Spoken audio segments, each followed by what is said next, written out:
Hey there, Alex Kidman here, and here in Australia, it's the middle of the night. And Apple's iPad Let Loose event has just concluded, so I thought I'd give my brief thoughts on it. I obviously haven't had any time with the new iPads as yet, but they did show off some interesting stuff there. Some stuff I like, some stuff I'm maybe a little bit less keen on. On the good news front, for if you just want the basic iPad, that has seen a price cut. So now the base model 10th gen iPad Air is now $599 Australian dollars. Nice to see, although it does mean that the 9th generation model kicks the bucket. The 10th generation model is the only model that's going to be available here, but it's always nice to see a more generally available, affordable iPad for the masses. We kicked off, of course, with the new iPad Air, now running off an M2 chip. So basically a speed boost on that one, but quite a welcome one. The iPad Air is an interesting variant on the iPad Pro these days, basically. And that's very much reflected in the fact that it now comes in an 11-inch and a 13-inch size. Now, personally, I like an 11-inch tablet. I like the smaller book-sized tablets, we say, rather than those bigger, well, they used to be 12.9, now they're 13-inch models. But tastes can vary, and I totally get that the workflow of those larger screens works within that Pro space, even though the Air is the cheaper model of the Pro. Couple of design changes on the Air as well, with the camera shifting around to landscape mode. You also find that on the Pro, of course, and some cool new colors, which I quite like as well. Storage options have also expanded quite a bit, always important with those devices, because whilst you can do USB external storage, it's kind of a little bit hit and miss, and obviously it's kind of more designed to work on device, or work with Apple's cloud solutions, because they'd love to sell you some cloud storage for sure.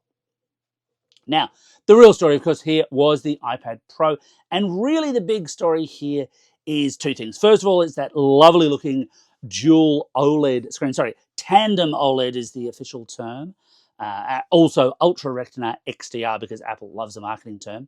But they do look good, at least on the videos, and certainly the prior iPad Pro screens were really, really nice. So if these are better, then that's even better. Of course, for a price, these things are quite expensive, really. The other story there, though, is the jump up to the M4. And I think that's a really big, significant story here.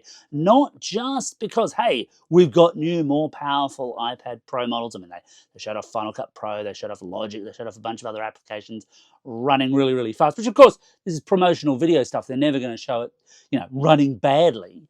But no, what's really interesting here, of course, is there is no M4 in a MacBook just yet.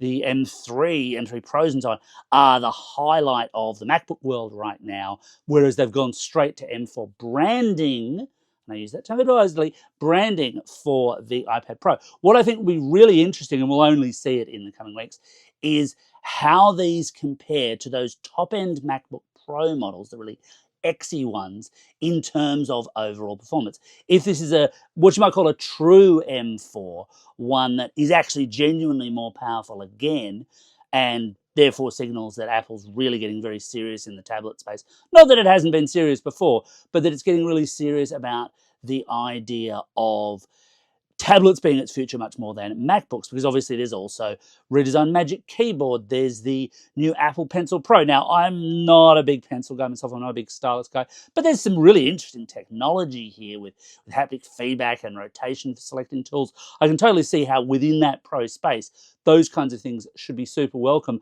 Although I do note there's now just a frightening quantity of Apple Pencils out there. And if you worked somewhere where they had a bunch of different Apple Pencil models from different generations, it could get super confusing really, really quick. We certainly won't have to wait long to actually test these things out, though, because they're basically up for pre-order right now with availability here in Australia, as per Apple Australia's website, from the 15th. I'm going to be keenly chasing them once I've had some sleep, because it is the middle of the night here, although not as late, I suppose, as some Apple events have been. But I'm going to be chasing Apple Australia for those, so stay tuned for actual hands-on time with them and full reviews in due course. Thanks for watching.